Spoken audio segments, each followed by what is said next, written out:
So New Year's Day finds you in Ashafort. Did your family come to visit you on New Year's Day? Oh, visit? Hardly. Because when they come in, you won't even see them. If they have brought in something to be received at the gate, and then, you know, you'll be called and handed over to you. So you never met them physically? No. Okay. I remember, by then my first daughter was 6 months old. So you can imagine. That's a joke. Now, we were in the prisons, 79. I remember it was around 5 o'clock in the evening. Normally prisoners are locked up around 5 o'clock. And when in prison, when you hear inside being shouted by the warders, either you have to go in, then you go into your cell. That's what it means. Inside? Inside. Before you even know what is happening. If you don't go inside, what happens to you? Oh, they will punish you. They can be harsh at times, you know. What was the kind of punishment they would meet? Oh, they have various ways of punishing people in prisons, so. Especially those who are stubborn. Were you ever punished? No, I wasn't. Okay. I wasn't at all. Okay. So we were soldiers who were not part of them as such, you know. But this common criminals, as they call them. Corporal punishment, they beat them, or? They beat them. They beat them. At times, a crime will be committed by one of them in a cell, and they'll beat the whole cell. Oh, mass punishment. Mass punishment. Mass punishment. In those days, things were very rough, very, very rough. So we had this inside. Normally, they allow us, the 4 officers, to stay a bit. Okay. You know, the normal prisoners who go in, who stay a bit. So we normally move in around 7 p.m., you know. But they know we shan't run away or anything. So the moment they shouted inside, this was now serious. So we all moved into ourselves, everybody. Now, when they open the prison gates, you can hear the noise. The prison gate was open. And then where we were, we couldn't see anything. But we realized something unusual was going on. Well, we heard a vehicle enter, the noise of the vehicle. So we were there then. About 20 minutes, a warder rushed to our cell and said the acting director of prison is around and he would like to meet us. So we went. We climbed the administrative office. He was sitting together with the director in charge of the prisons. He said, "Gentlemen, government has directed that you should be released immediately." So he brought out a letter signed by General Akufu. The new head of state? Yeah, he was the new head of state. We should be released immediately. Now, after the removal of Achampon, they didn't release us immediately. By then also, they have picked some stalwart politicians. Those I would call founders of this nation. Willow Foriata. That's how I got to know him in Oshafort. Then Commander Agbele Bedema. Command's lieutenant. Oh, of course, he's the best lieutenant. Ajabo made a lot of mistakes. And the strange thing is that this is something I think people should also say. History has a way of repeating itself in this country, but politicians don't seem to look at it. Can you believe whilst we were in Oshafort, at a certain stage, Achampon arrested Afrifa, General Afrifa, his own colleague. That Afrifa, he has had rumors that Afrifa or intelligence has briefed him that Africa was planning to unseat him. Because Afrifa was involved in the 66 coup. 66 school, Okay. and Africa was responsible in de facto. He set up the Buzia regime. You understand me? Yes, indeed. So why should Achambon come and remove him? But listen once again. Historians have to come out with the facts. Look, Achambon was not earmarked for the position he had as a brigade commander. Well, at that time, there were better officers. Now, this particular thing I'm going to tell you was told to me by Lieutenant General Joshua Hamiru.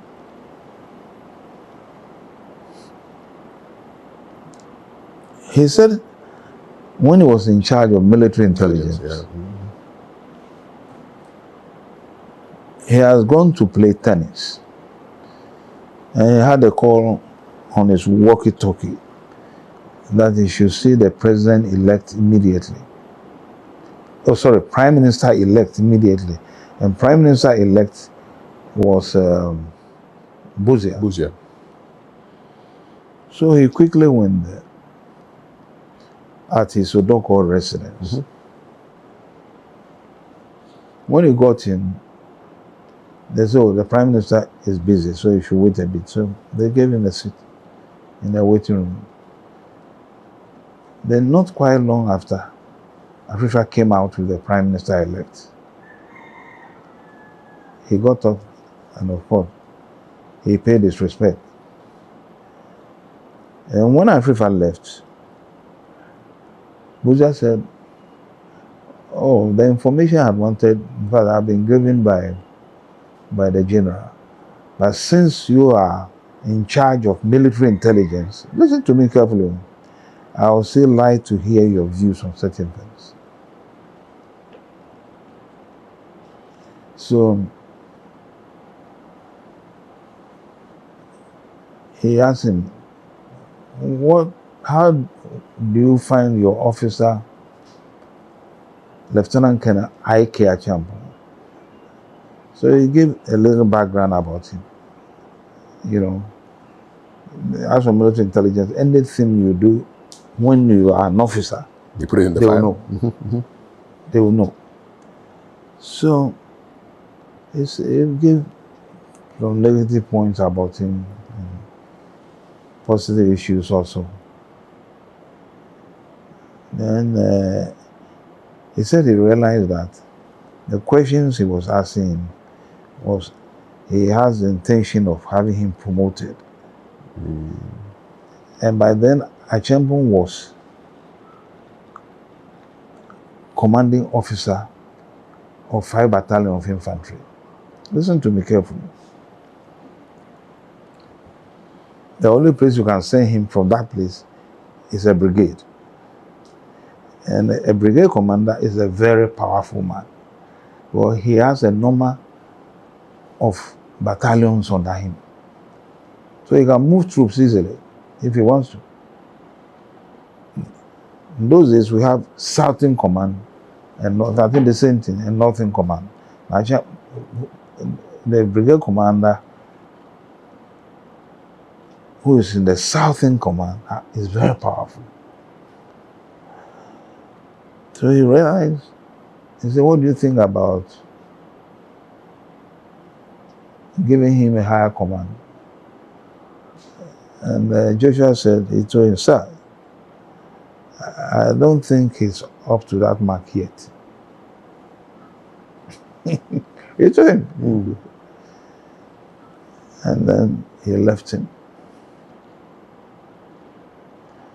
The moment they were sworn in, Buzia was sworn as the Prime Minister, Executive Prime Minister,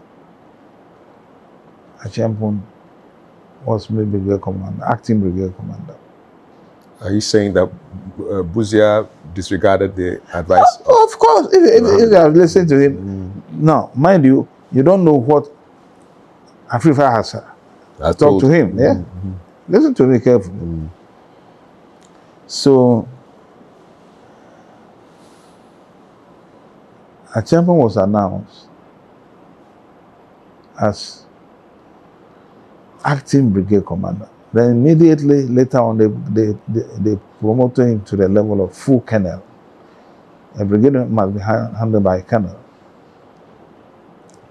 So here he was handling two very sensitive positions: a battalion commander and a brigade commander. That's Acheampong. 2 years plus. I think it's been less. I think they are 2 years plus. Acheampong removed them from power. 72. Yeah, 13th January. 72. Yeah. Now, that particular appointment was based on ethnicity. Why do you say so? Why do I say so? How? I mean, the old man was telling me a story, and common sense can tell you that. And it was confirmed to me by J.H. Mensah in Osherford that when the coup took place, they were all surprised. Luckily, he was able to get in touch with Acheampong. He asked Acheampong, what is happening? He said, oh, just be cool, minister. Things will be okay very soon. And rather advise them. And I think this in Kufuor has mentioned it somewhere before. He advised the ministers and the party leaders to come to the castle at Osu for their own safety, so that people will not worry them. When they got in there, they packed all of them to Osherford, including Bejet Arocha and his late brother. Kufuor was also involved. He was taken there. Then it was then that J.H. Mensah said he realized that Acheampong was not at all their man. I think you follow me. I'm trying to. Now, as I said earlier, Acheampong was Akan. No, Acheampong was an Ashanti. Ashanti, yes. And they want to make sure that whoever takes charge of the army in their period must be their own person. But you know, the military doesn't operate like that. You'll be surprised. Was Ghana divided ethnically around that time? Or were there suspicions? There were suspicions. It wasn't divided ethnically, but there were suspicions. And of course, in the military, they go strictly by seniority. And there were definitely more senior officers who can take charge of brigades than Acheampong. Who makes that appointment? Is it the Prime Minister? It's the Prime Minister. It is, that's why he called him. He wanted the professional side from General Amidu as a head of military intelligence. Yeah. And he called Afrifa also for his views. Is it not ironical that General Acheampong now overthrows Premier That is why it is interesting now. There is one interesting thing that also happened in Acheampong's coup. All the battalions he used, he never used the commanders. He used the second in command. One battalion of infantry, Agbo, Major Agbo. I don't think you know him. You don't know Major Agbo, very good soldier. Reki, Major Tony Selome. 5 battalion, Major Ban, second command. 2 BN, one Fantima, I forgot him. These were the people he used. Because definitely the commanders themselves would not allow. I think you follow me. I do. That's why I'll keep on warning about, this ethnocentric behavior of our security services. It doesn't help us. It will not help you. If you plan that, definitely it will fail. But a soldier is a soldier. When he's convinced about something, you can never change his mind. Now, what is even more interesting is that whilst Afrifa was picked and kept in Oshaford, he wrote a letter. It can be found. I'm sure you can find it. You are a journalist. Yes, I found that letter. Warning Achampo that if he's not careful and went the way he's doing, one day they all be lined up and shot. And it happened. It was almost a prophecy. You see? It was a prophecy. Yes. The note is there. In fact, it was published by Graphic. I have seen that letter. We'll put it up for people to see. Yeah. The one who made him the brigade commander. You see how nature works. So as I said, we were there. We went to see the Director General, Acting Director General of Ghana Prisons. And he says, well, you have been released, so if you... Our names were there. What month was this? In 79?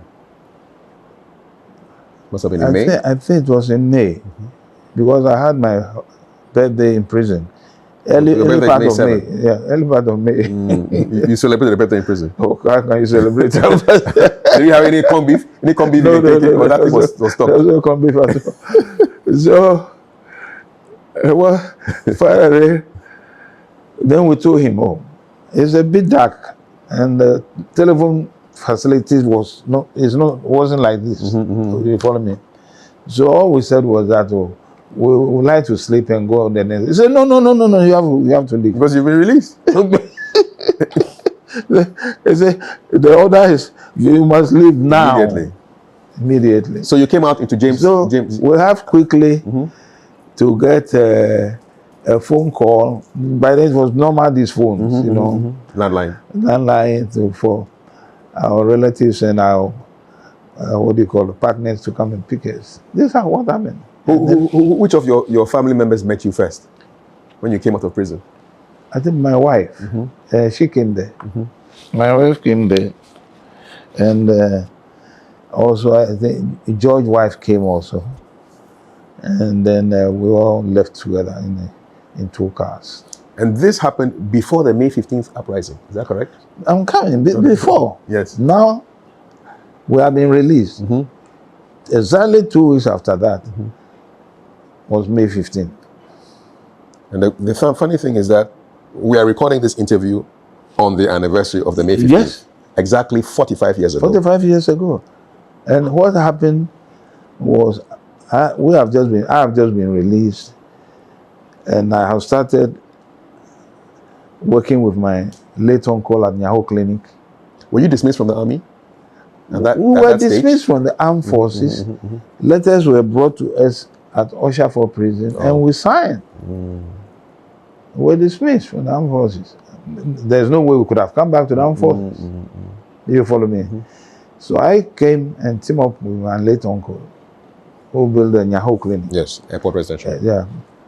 And so when I heard of this, and then my mind started moving up and down. I just came out of detention for all these years. You don't know who is leading. I'm talking about May 15th. Exactly. You don't know who is leading this particular uprising. Exactly. So what do I do? Then my mind started running around. Should I leave the country? If I'm leaving the country, how do I go? Because if it's a champion who is fighting back, then that will be very bad for me. I think you follow me. Whoever even it might be, you will find it difficult to get out of the country at that time for a while. So it was there that I stood thinking, and I met that gentleman. He was driving past, called Hyde, Joe Hyde. No, not Joe Hyde. He's called Joe.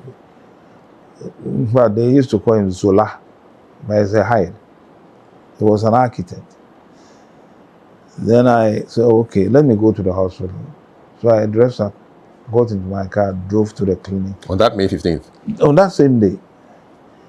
And I remember my uncle was asking me, I said, well, I've also been hearing of gunshots and whatnot. I don't know what is happening. And truly, I didn't know what was happening. And I remember there was an anesthetic specialist, a lady called Mrs. Mensah. She comes from Kolebu to do anesthesia work for us at Nyaho Clinic. So she was also asking. I said, well, this was then before 12 o'clock and 1 o'clock news, we heard that the whole thing has been foiled. And it was foiled, headed by Lieutenant General Date, Major General Date Wellington, and what's the name of this officer? Major Suleimana. Mother is still around. Major Suleimana, very good soldier. They foiled the attempt. They foiled that thing. Major Suleimana comes from Reki. And Reki and Air Force area. See, Rawlings used Air Force boys. Was quite cool, proximity wise. So he used his Reki and his men to immediately suppress that coup attempt. Did you know Flight Lieutenant Rawlings before this? No, before that I haven't met Rawlings. At all? At all. Never heard of him? In fact, when I came home when I came to Armed Forces as a doctor, he was in Takrady. As an Air Force officer, most of the time that's where they are. And I hardly visited the Air Force station in Accra. You follow me? It was later on that I got to know that he's even my relative. Later. It's your relative? Oh, she is. Through your father or through your mother? Rawlings' grandmother. Is a granddaughter of this old man, Nyaho the First. Okay. Nyaho the First is your grandfather? Is my great great. And I say Rawlings' grandmother. A grandmother whom looked like I came to meet. Is a granddaughter of Nyaho the First. I think you follow me now. I do. I do. The man, you mentioned General Date Wellington and Major Suleimana as a foilers. Suleimana is now president. He's a Tolon now. Okay. He's a chief. He's big chief there. What was General Date Wellington like? Date is a professional soldier. He was then the army commander. I think he gave directives and whatnot. And that was the end of that particular abortive coup. Now, the one that he died, he led. I saw him with my naked eyes. He was in the turret, in the vehicle. He went to the broadcasting house, broadcast to the nation, and then from there he went to the Nima police station. It was twice in the Nima police station. I think some of the rebels got to know that he was there, and they came and killed him there. So he died in action. Before the June 4th, of course, there was Rawlings and his men were arrested. They were imprisoned. Yeah, before June 4th, there's one very important thing. Rawlings and his men were arrested. They were in prison. In Bema camp? No, they were sent to special branch cells. Okay. Some of the places that you visited. Or were sent to. Now, there's a very interesting development. I might give you one of the pictures of this gentleman so that you show it to the public. It's important. There was a small circle of officers. Indeed, if I have not been detained, if I have not been picked earlier, I would have been part of it. Because one of them who was so prominent was my close friend in the same unit, my first unit, 1 battalion of infantry. His name was Henry Smith. And then he was a captain. And the one who became General Smith. No, General Smith. Okay, No, different General Smith. We laugh. General Smith, no. It wasn't that Maverick. No. He was, normal. By the way, were they related? They are related. I think they were cousins. Okay. This man, his brother is Victor Smith. Ah. Victor Smith is his younger brother. Okay. A rare soldier. Now, he was in charge of the whole armory of Ghana in Burma camp. So you can imagine. He was the in weapons. Charge. He was the officer commanding that particular place. When Rawlings moved, some of them were surprised. Well, the circle is made up of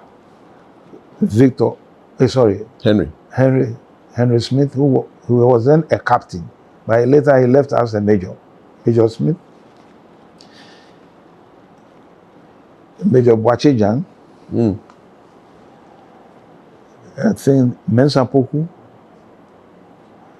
Now, this young officer who later joined them was not part of it. Batch 4. You follow me?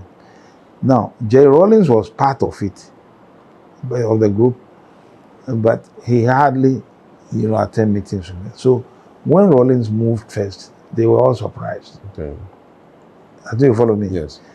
So, Henry quickly knew how to handle, the other ranks very well. So they immediately planned to release Rawlings. Did he ever tell you why he moved the date, or why he did the May 15th at that time and not Henry? Lieutenant Rawlings. No. I have not had Rawlings. I have not had a chat with Rawlings at all on this issue. I'm talking about Henry Smith. Henry, I knew very, but then I didn't know Rawlings. Yes. No, I'm saying later on in life. No. You never had any conversation with him about May 15th? Not at all. Not at all. Okay. Not at all. Not at all. But Henry explained to me that when they arrested Rawlings and he was sentenced to death, it was then that they decided that it's time for them to move. You follow me? So they have some of the ranks about them. So they moved. Okay. So that led to June 4th? That led to June 4th. Okay. Now, there's another interesting thing that I think you should know. When Rawlings was arrested, he was court-martialed. Now, you can have what we say open court-martial and general and close-up court-martial. Once again, an intelligence officer from the military advised government, that's Akufo's government, not to give Rawlings a platform, let alone open court-martial. The open court-martial, they allow journalists to come there. And Rawlings took the advantage and spoke about the difficulties going on in the country, about the difficulties and challenges facing the ordinary person. And you can realize when the people heard it, everybody, including the soldiers. Why do you think General Akufo disregarded the intelligence? What's your theory? You see, many a time, it's just like what is happening now. When you are advised, many a time, our leaders are advised, but they don't take the advice. By special people who know exactly their work. You follow me? And the most pathetic thing was that when the court-martial was put in place, it was headed by one Colonel Enimfu. When the soldiers struck on June 4th, they went to his residence at Burma camp, killed him, killed the wife, killed the children. Wow. Oh, yes.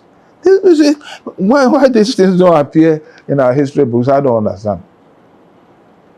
Enimfu was killed. You can ask General Mensa, he's alive. I think Enimfu was his neighbor even.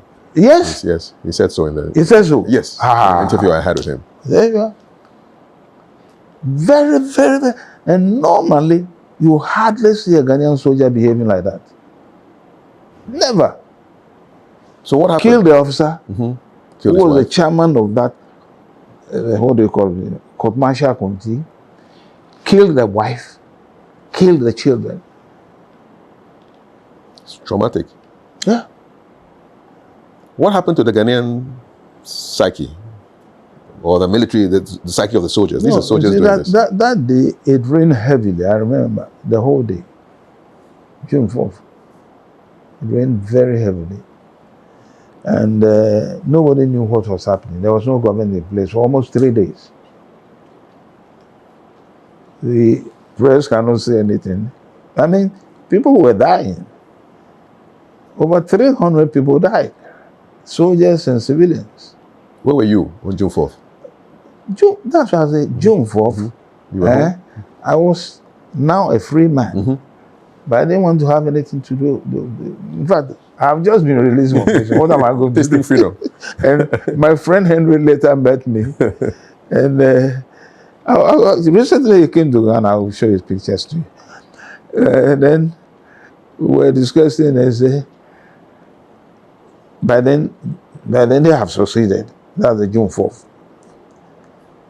We preceded them. Myself and the other. Yes, it was like a trial run. Yeah. They said, but now you moved too early. If Rollins moved early, you moved earlier. Do you think you would have been part of June 4th? I definitely I would have been part. You would have been part of it. Because my relationship with Smith was very close. Very, very close. Very, very close.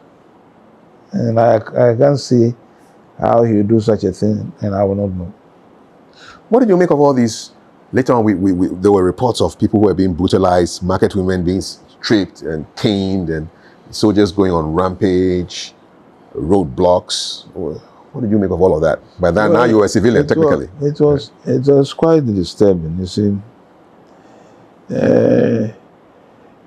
Women being whipped in public, yes. Mokola market was totally destroyed. Mokola #1. It used to be a huge market. Was it bombed? Yeah, I think they came there, whether it was bombing or whatever they did, but the whole structure, they destroyed everything there. What was their reason? Well, I don't know. I don't know whether that was. Why bomb a market? Why destroy a market? That was a directive from the leadership at that time, June 4 leadership. But everything was destroyed. But they used to sell various items, clothes. You know, it was more popular than Mokola #2. Where is Mokola #1? Where is the site of the former Mokola #1 now in Accra? Now they call the place Rollins Park. Oh, so that was Mokola #1. It was. So you can see there, it's a huge place. It's a huge place. Yeah. Rollins Park, that's how they call the place. And then on the 16th of June, executions of. Oh yeah, the executions. And then the executions really shock a lot of people. They shock a lot of people because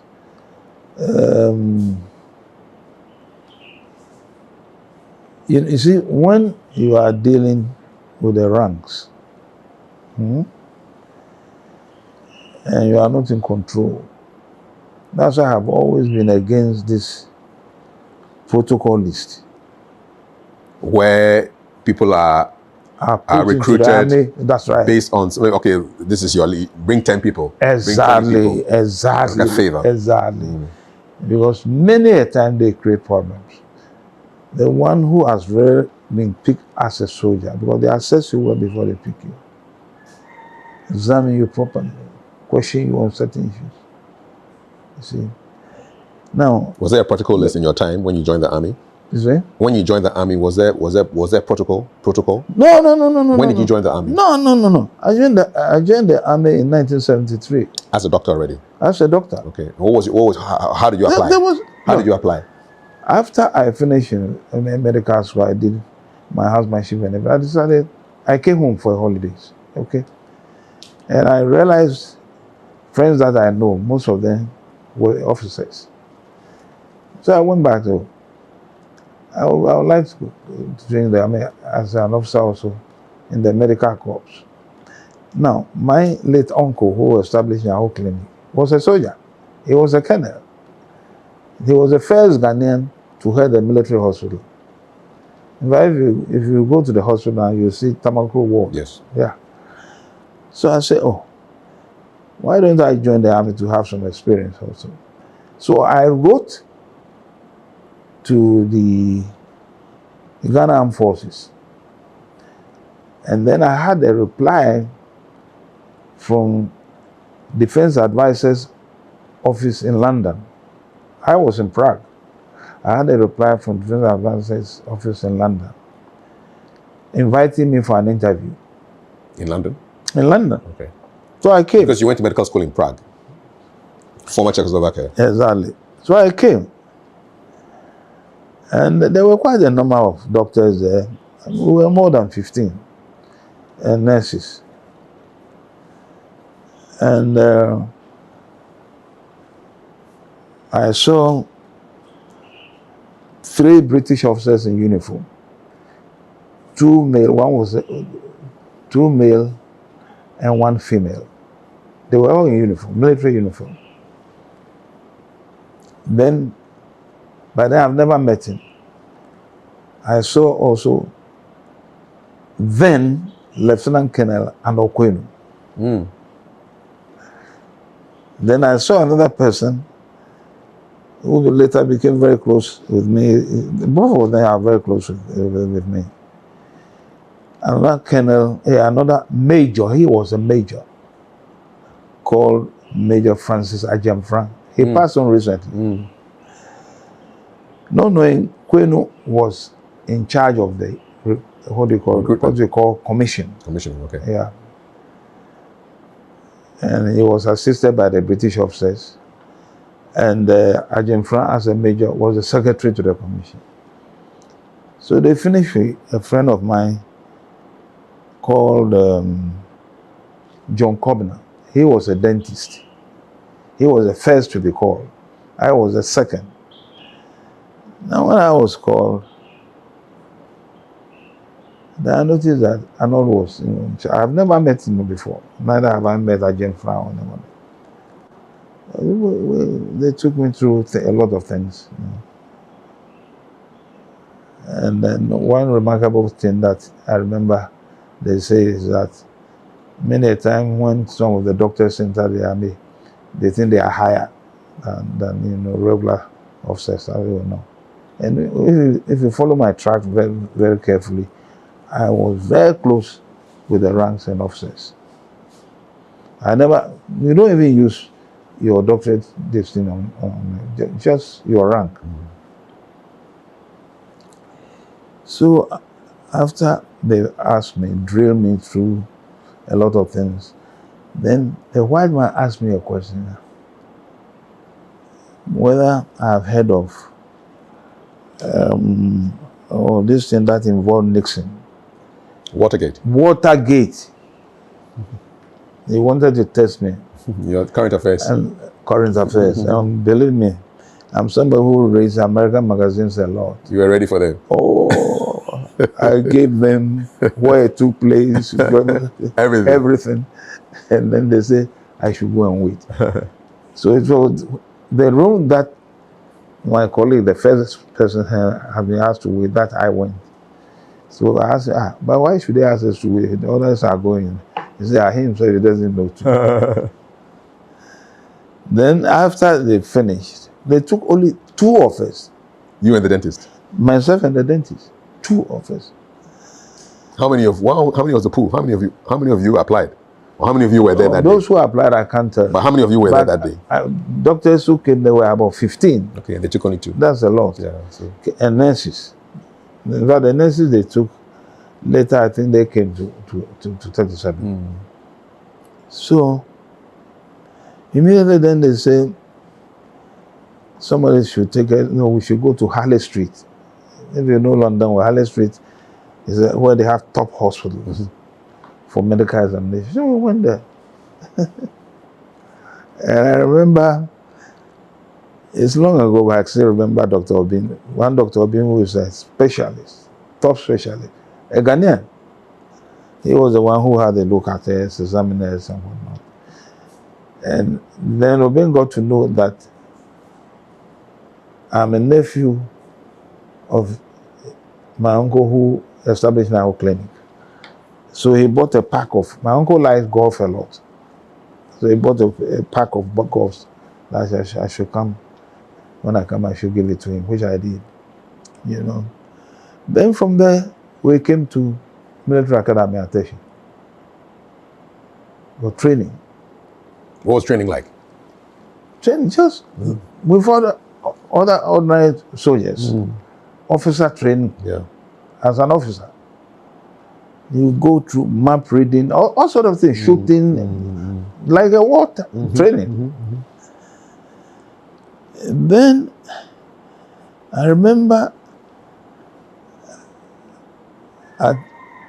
we had an exile, and we should have been back the following day. And I stayed. I didn't come back. You overstayed? Overstayed. These are things that soldiers don't play with at all. So one early in the morning, I was marched to the commanding officer. Who, can you remember his name? Yes, he was a white Canadian. A white Canadian. The name was Lieutenant Colonel Degobeo. I was marched to him. When we got in there, he asked the RSM to walk away. The RSM I remember very well. His name was RSM Gakple. Tall, well built. Regimental Sergeant Major. He was the RSM of the Military Academy. Very powerful man.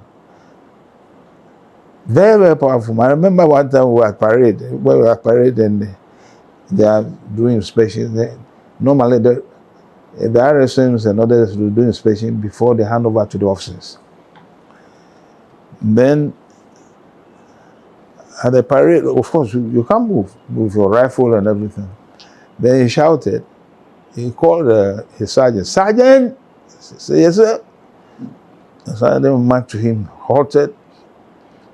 Then he pointed to one person, not far from me. Charge him for dirty face. So, military is full of fun. I love the military. Dirty face, eh? Dirty face. He said it. Charge him for dirty face. And you know what the dirty face was? No. The gentleman has put powder on his face. The military doesn't want that at all. No time for powder, man. No time for They're powder. Going to war. He was a dentist too. He joined us from Accra here. And when I was marched to the Canadian, he asked the RSM to walk out. And he asked me to sit down. So I sat down. There's an officer cadet, Nyaho Nyaho-Tamakloe. When you decide to leave this country today, I know you can go. But don't forget you are building a nation. Believe me, that changed me completely. Honestly, there have been doctors who come to academy and they leave. I knew quite a lot. They can't go through the training. But when that man told me that, just simple, straightforward. Say, you must know you are building a nation. But then you can imagine, our independence was just young. Very, very young. If you could meet that man again, what would you tell him? Oh, I would definitely salute him. I would salute him. And that changed me. But he still punished me. Of course. Every afternoon, after training, after classes, I have to dress in my battle order. When you say battle order, boots, everything, with pouches, and your bag at your back, loaded with things, and your rifle, SRR, and you'll be trotting on the parade ground. So I'll be trotting there. And not that I'm doing it alone, I'm being watched. There's somebody there who is directing me until I finish. we got commissioned, and then I left the academy and came to 1 battalion of infantry. So there was a process that took you into the army, and there was definitely no protocol that you are so passionate against now. No. Protocol from whom? Indeed, when I will give you another example. When I was a young officer at 37, the military, that will tell you that the military has its own program, but many a time civilians interfered into it.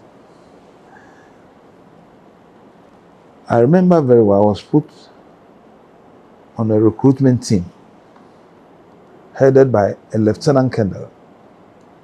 So that tells you how serious it is. That's somebody at the level of a battalion commander.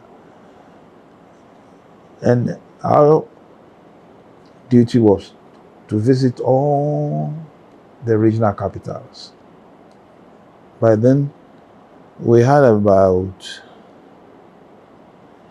9 regions. Yeah. We started from Ho. I remember very well when we went to Akafia, General Akafia, he was then a major. I remember very, very well. Now, when we get to a region, you pick the indigents. Listen to me carefully. The indigents there. From there, you move to another region. You do the same. We visited went all the way to Bolga. So that the army will have a representation of everybody across the country. Absolutely. Absolutely. That is the idea. Then we came out with young boys, 16 plus, going.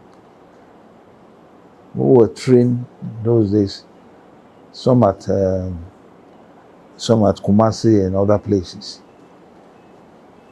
So you have them, people like Aloga, Akatapori and others. This is how they go in the army. Yeah. Now, listen to me carefully. June 4th, I've seen 2 weeks after June 4th, I was driving a just released prisoner heading towards cantonment. So I was using the 37 traffic light, going straight as if I'm going to Burma camp. If you watch carefully, there's an army mess there. We call it army mess. Yes. There's a Catholic church that has been nicely done now there too. So I stopped there. I met a friend, so I stopped there. And I was having a chat with a friend.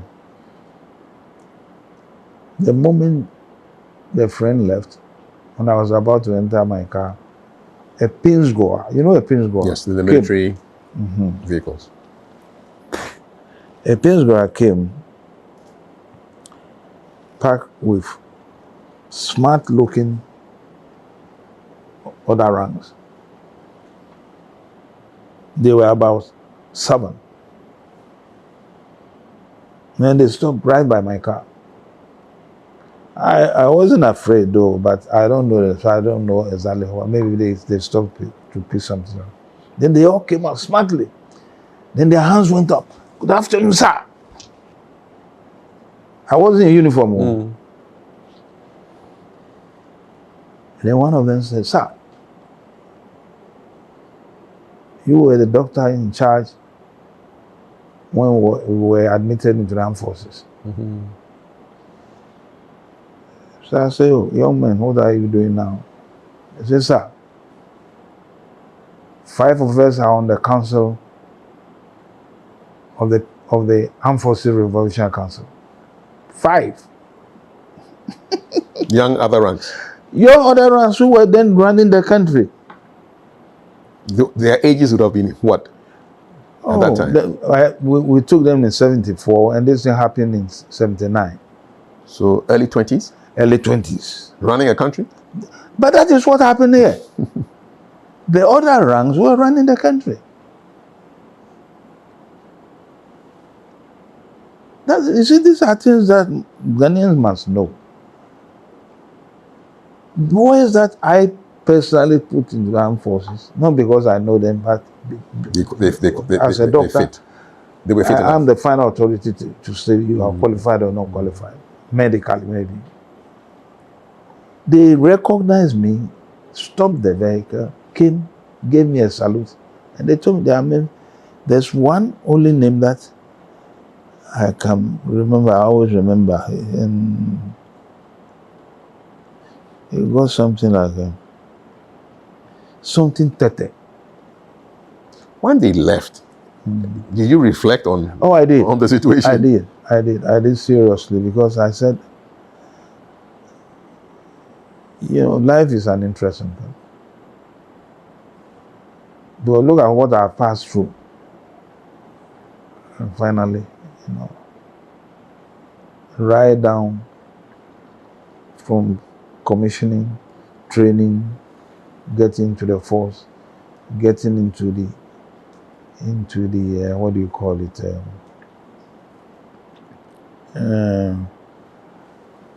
The battalions, and then recruitment and all this sort of thing of the other ranks, and finally, look at this. When I spoke to Brigadier General Joseph Nunu Mensah, he said Ghanaians greeted the first round of executions with glee. They were shouting for, and almost happily, for the blood to flow. Did you get that impression too? That is very, very true. You see, when people get fed up with the system, they got fed up.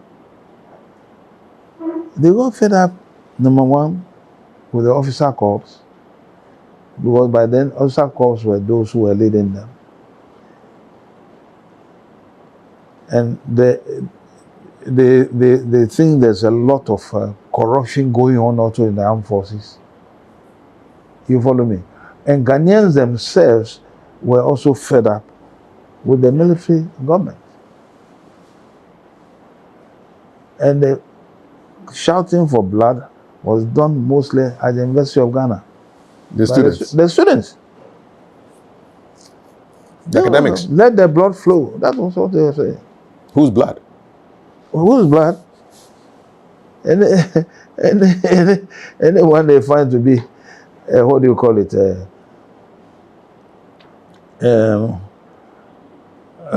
who has gone against, what they feel shouldn't have. So they welcomed the execution of General Champong and General Utuka. The people went there. There were people who went to the shooting range to watch. Like a movie.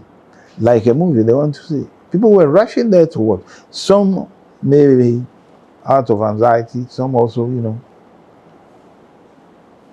they were, some of them were there.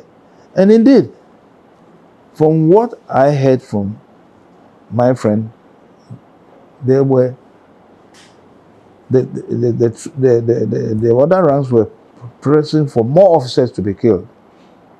Beyond the 2 rounds of executions that happened.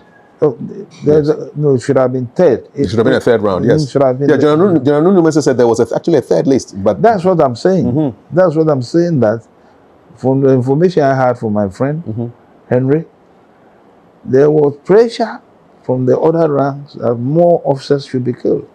They have to stop it. Yes. Why did they stop it though? I think Rollins became alarmed. And they were able to convince their colleagues, like those who saw me. And that boy's name is Sheikh Tete. The young other ranks. Yeah, the young other ranks. Who is now a member of the They were in council charge of the country. And I'm telling you, when you see it on television, like small boys. You follow me? So the third round was stopped. I remember very well the first shooting. I heard it from late Pawuli. I've then gone to buy Foriata. I've gone to, there's a filling station on the old Achimota Road, and I came there to buy fuel. And then he met me. So in fact, he called me. And he was very worried. He was very worried. But what can you do? Then not quite long after, the second one followed. Yes, but even before the second one, there was an election. After the 16th, on the 18th, there was an election. Yeah, 18th. Yes, 2 days after the execution. There was an election, yes. There was an election. And this was part of the timetable to return the country to civilian rule. Exactly. Exactly. So they continued with it. But that was crazy. I mean, 2 days after public execution, then you go to the polls. Yeah, you see, the military, I keep on saying, the military, they have their own way of doing things. Especially when they are in crisis. They found that particular period as a crisis period. And when they are in crisis, or they are managing the crisis period, well, you are dealing with men. They are more than officers. Yeah. And they handle heavy weapons. So anything can happen. So the moment discipline breaks down, that's why I keep on saying that it is dangerous to put these so-called protocol people into the armed forces. It is no good. Many a time, when you see disturbances and misbehavior among soldiers, when you go into it deeply, you see that it's the protocol people. What happened in Kumasi now for quite long? So those who are doing, and I believe, is a responsibility of both the military high command and the police to have a chat with government on this. Not to destroy our armed forces. They should tell them plainly that what is happening is destroying our armed forces. Can the situation be salvaged if they stop now? No, if you make government. Or has it gone beyond the point of no return? No, I think it can be salvaged. If they make government, and they are bold, I use the word bold, to tell government, look, this thing is going to destroy the armed forces. This protocol list, we better stop it. And the government fails to listen to them, they should resign. I'm telling you, both the IGP and the CDS. But that is what will be done in a civilized country. If you give professional advice, nobody takes it. Absolutely. If you give a professional advice, no listen to you, resign. Take your pen and leave them. Go. What do you call it? General Nunwensama made mention of a similar situation. When he resigned. You follow me? But the culture of resignation, we don't have it here. Well, most people wouldn't have been at positions where they are. Stay forever. No. So the second round of executions happened, and was there an ethnic slant to the people who were killed? Let me say, this is a very good question. Now, Joy Amedome, nice looking man, from the Volta region. What was his role? He was in charge of? He was Navy commander. Navy commander, Amedome. Utuka was border guards commander, also from Volta region. Yabuachi, Air Force commander, from Ashanti region. Kote, Chief of Defense Staff, from Greater Accra region. Afrifa, from Ashanti region. Achambon, from Ashanti region. Do you understand? I think that's all. Akufo, from Akwapin, that's Central region, yeah? Eastern region. Sorry, Eastern region. Now, it will shock you to hear that they dragged Roger Feli in, Colonel Roger Feli in, because they wanted a regional equalization. Where was kind of Feli from? It's from the north, from Avromo. Because all the people that I all mentioned, there's Southerners, nobody from the northern region. And Feli has not committed any crime. You see, these things, when I see how people not learning from it, it surprises me. That is how Feli died. You remember I spoke with him on the desert? Yes, when he was Commissioner for Foreign Affairs. And he came to speak And I about cautioned him. the Unigov. Yeah, exactly. And you cautioned him I about. cautioned him that about- it is not our duty to lead civilians. When he died, how did that make you feel? I was very sad. But the first time I made mention of that, I nearly broke down. I was interviewed by this boy. This boy in City TV. Bernard. No, Havlet. not Bernard. Oh, Bernard was a kid. Their boss now, Atamensa. Samuel Atamensa. Samuel Atamensa. If you can Google it, you see it. So Bernard showed, Atamensa showed his pictures. Very handsome, calm gentleman. And you knew him And personally. he was on a the mate. desert. Oh yeah.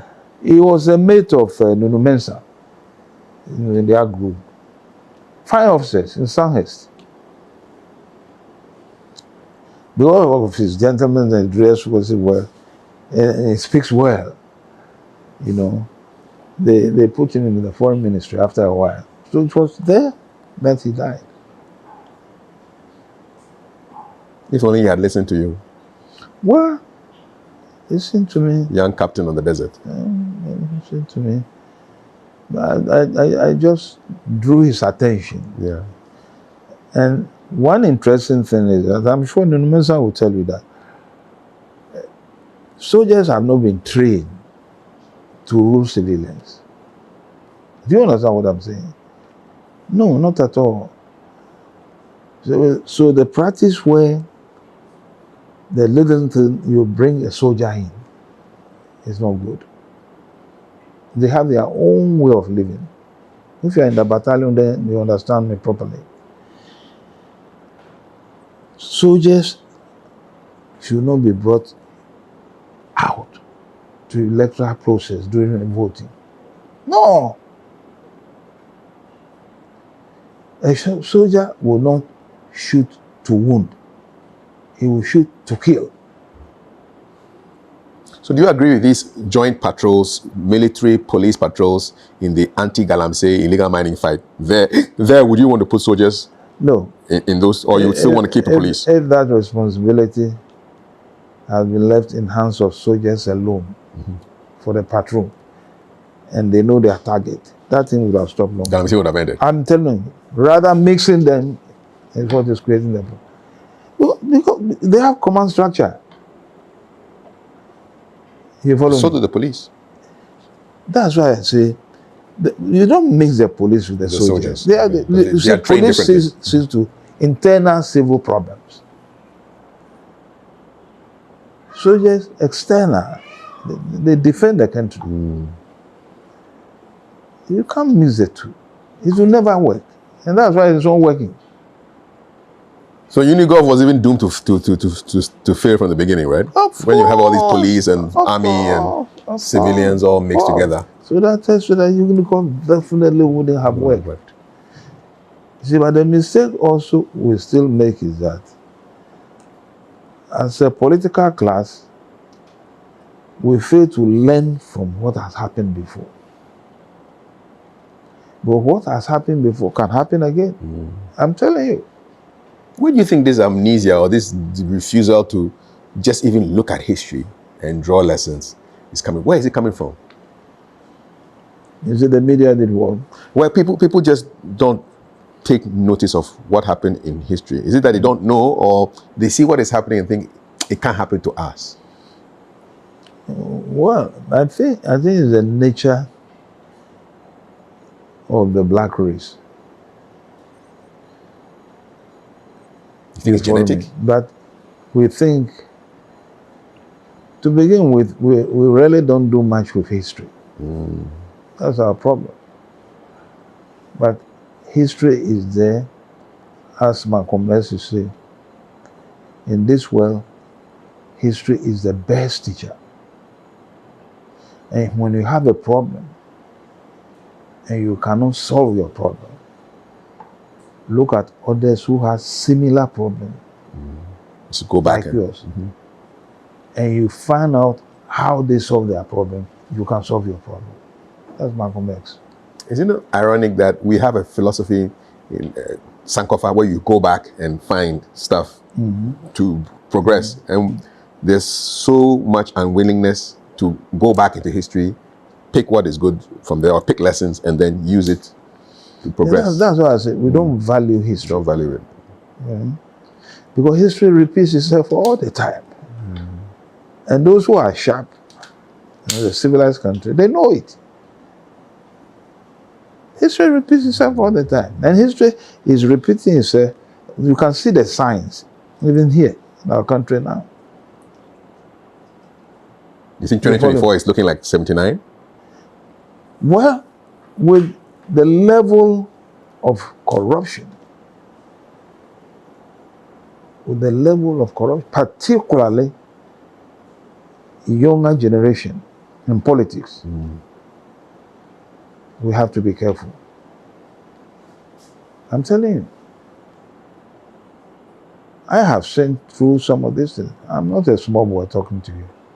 With the level 45 years ago, I have been released from prison as a soldier who attempted a coup. With the level of corruption going on now, where everybody seems to be quiet.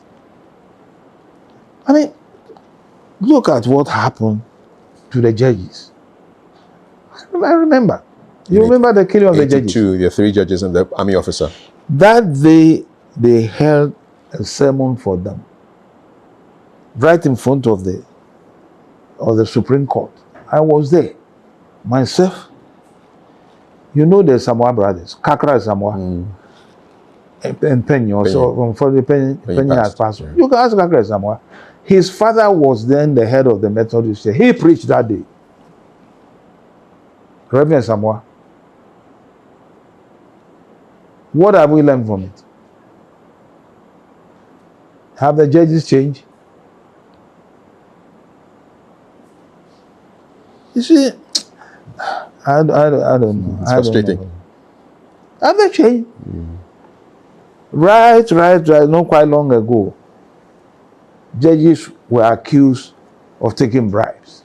Goats not and sheep. long ago. Goats and sheep and money and... Is it? Goats and sheep. Goats and sheep and other things. After this very painful, dramatic event that took place, and believe me, the judges they killed, they didn't kill them because of corruption. No, these were fine judges at that time. 40 years plus ago. Fine judges. I made mention of Koranti Ado,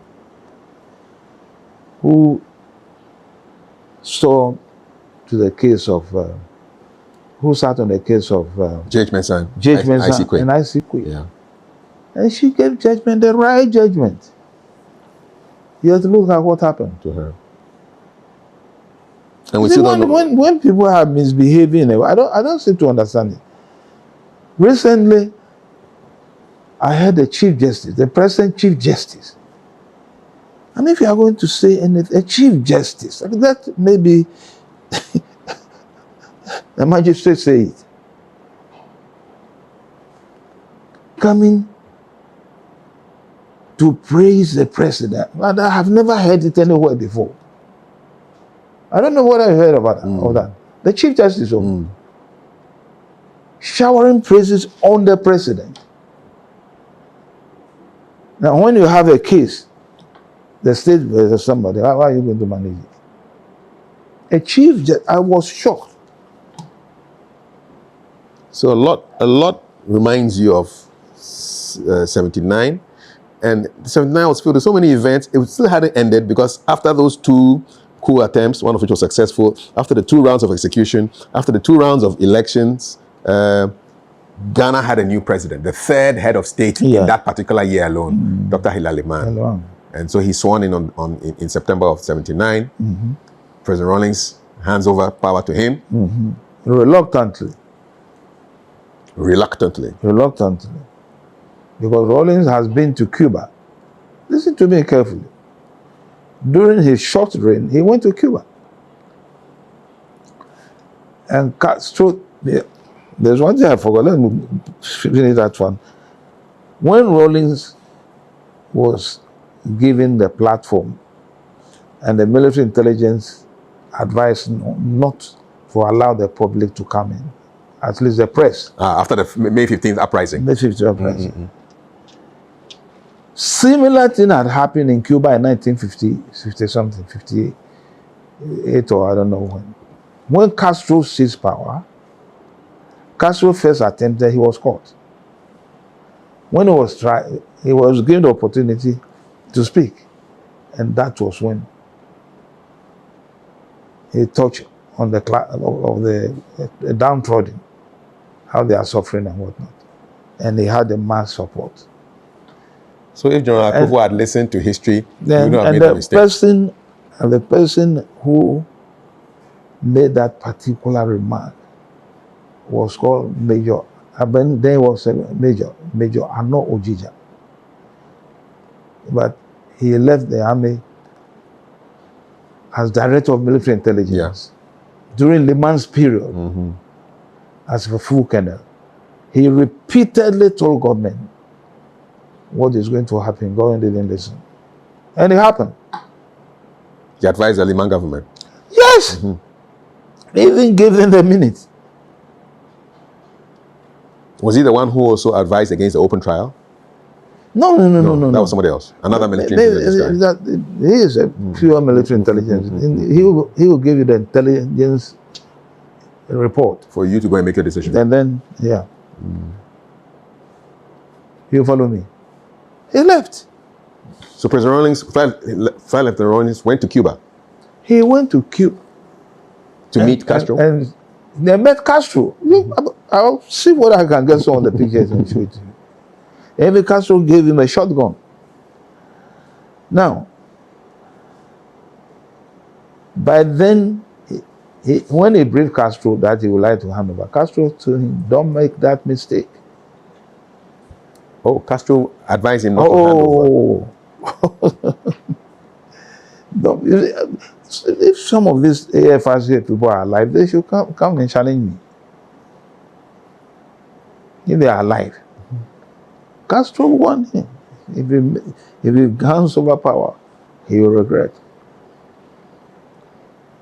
And look at what he went through until he became head of state. The numerous coup d'etats, attempts, and the people who lost their lives in this country, some innocent lives. You see? Castro won him. These are facts. These are facts. I wish you could have opportunity to talk to Henry. These are facts. I'll give you Henry picture. You see him, a young officer, captain, very smart. Recently he came from. He is now based in London. He came to me here. We took a picture here. I'll show that to you. So when you look back, and we're recording this on the anniversary of May 15th, when you look back at the events of 1979,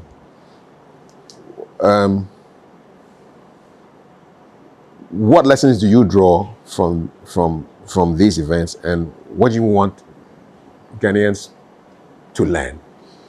I want Ghanaians to learn one thing. One, accountability. Two, culture of resignation. Because if you can account something, you will never steal. Do you understand me? That's why I was surprised that my senior brother, Samuel Kujetu, should come out with a statement concerning the Cecilia Dapas case. I was really surprised. I know that I'm not annoyed. She's my far my senior, but I was surprised. Because anybody, even when you have a glass, you should be able to account for it. Do you understand me? And we have buildings springing up all over the places. Do you want to tell me that they just got there? People put them there. Where did they get the money from? And these are the things that annoy the ordinary people. I'm telling you.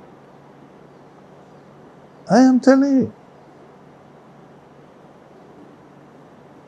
I'm telling you, I was watching television, which station? I think City, last night news, where the road leading to Kaswa area or whatever it is, I don't. It's destroyed. There's sand or whatever. It's bad. Yeah. You should see how people are annoyed. You see, leaders should put their ears on the ground. You should see how people are annoyed. So if you have intention of stealing an election, then you want to plunge this country into a big, big problem. Well, if the people vote their choice and you change it, then there's a problem. Like it happened at Champions time. You see? We have 45 years ago, most of you were not around. But it happened. And I'm saying that it can happen.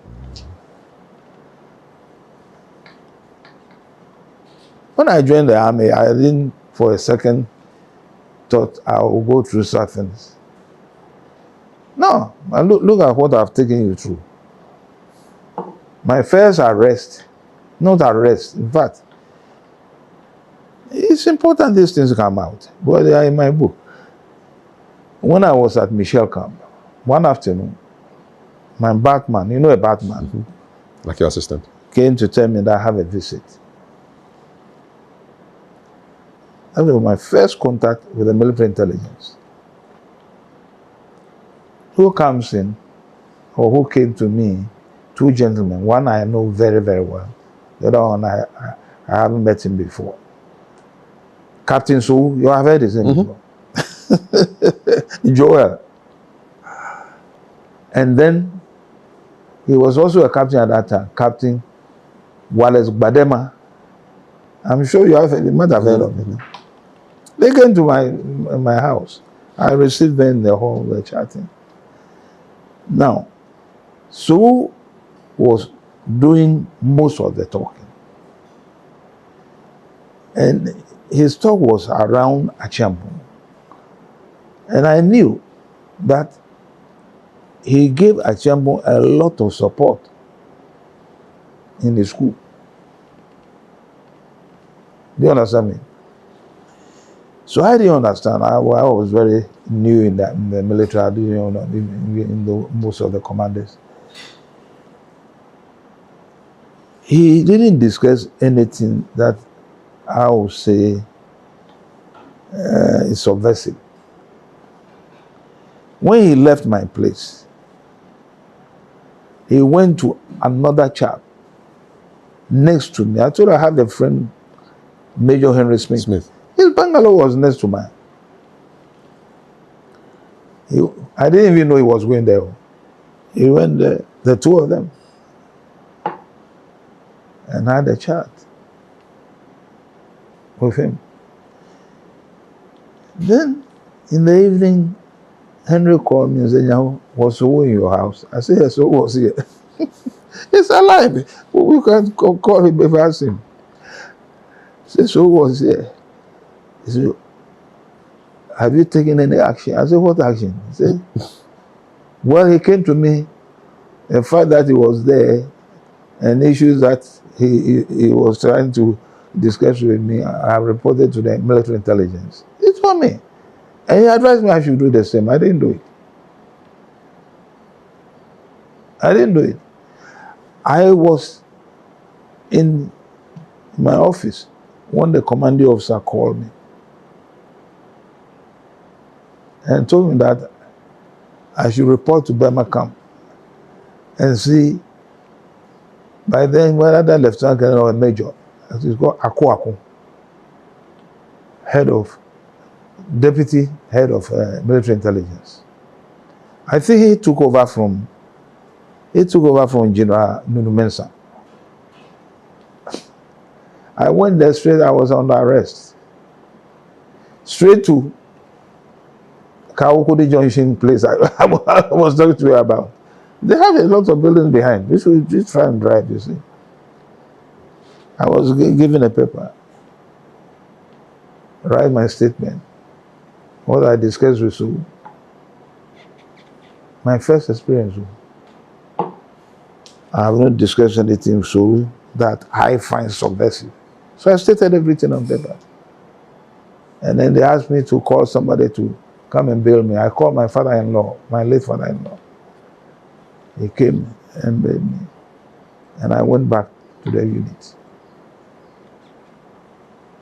That was before your attempt. My attempt. Were you set up? At that time, okay. At that time, you know, Zogu had been known. I think he has that. Whether it's experience or whatever it is, I don't know. But he was involved in a lot of military attempts or coup d'etats. If you have followed carefully, you follow me. In Kumas 1, he was him. Buzia's overthrown by Achampong. He played a key role. By then, he was even about to leave the military. You follow me? So when we were sent to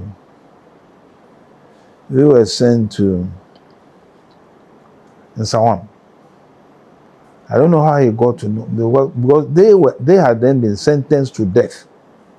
So, Kojo Chikata, America, von Bakunstein, 4 of them. I think there's a 5th. I can't forget, but 4 I can't. They have been sent to death. By whose regime? But it was, so to whose case was tried by under Champion's regime. I don't know how Suwo got to know that I've been brought to someone. But he found out. And he sent a message to somebody. Oh, prison is an interesting place. He sent a message to somebody and told me where I should come behind a wall, a tall wall. There's those who have been sentenced is a no-go area for anyone. So I went close to that place. There's something like a gutter, small gutter. And when he spoke, I heard him. And he was asking me about things outside. It's all right, you got to. I will have a chat with him. I'll have a chat with him. Believe me, so who knows a lot. Mm-hmm. I'll have a chat with him, definitely. He knows a lot. Definitely. And believe me, I was sure. I just saw that look. When I went to the BNI's special branch cells, I saw your name written down the wall. Yeah, I slept there several times. We'll have a chat with him, definitely. So we have to learn from the past. You see, that is the biggest problem facing us. Learn from the past. We have to learn from the past. You see, when you have, that's why we have constitution. And if we were to be having genuine elections in this country, we will know exactly who should lead us. But elections we have here are not genuine. They are not. They are not at all genuine, even from the level, from the party lowest level. Money is changing hands. So this one mistake also we make here. When you do these things, you are not in any way parting any good thing for the young ones. What they are saying it. Yeah, so that cycle continues. Exactly. Yeah. So lots to learn from 79 that we can apply in 2024. Absolutely. And beyond. Captain, it's been a real pleasure. Is it? It's been a real pleasure. Oh, it's a pleasure too. Thank you for sharing your story. So many things that pleasure. I now know that I didn't know in the past. But it's unfortunate. Your station today should have talked a lot about 79. Yes, indeed. And even come out with pictures that Exactly. you have. Exactly. You see? So we'll try and The correct the pictures that situation. you have. But we have to be careful as a nation. Thank you. We have to be careful as a nation, because no one should think he can use force to run this country. It will never work. Not even the soldiers. No one. You can't use force to run it. I mean, there's a massive population of 30 million people plus. So allow the process to allow, what do you call it, issues to go through the process gradually. No subversion. Yeah. Thank you. It's a pleasure. It's a real pleasure. Yeah. Okay. Capt Dr. Nyaho Nyaho-Tamakloe. And that was History Time, looking at that pivotal year in our history, Ghana's history, 1979, 45 years ago. On this day that we're recording this interview, 15th May, there was an uprising by Flight Lieutenant Jerry Rawlings, which failed. And then there was a June 4th that succeeded, and executions and everything that the country went through. And then the switch over to constitutional rule, the Third Republic, headed by Dr. Liman. What did you find interesting about this particular interview? Let us know in your comments down below. And if you haven't subscribed already, please do so that the next time a new interview comes up, you will definitely know. My name is Capt Dr. Thank you very much for watching.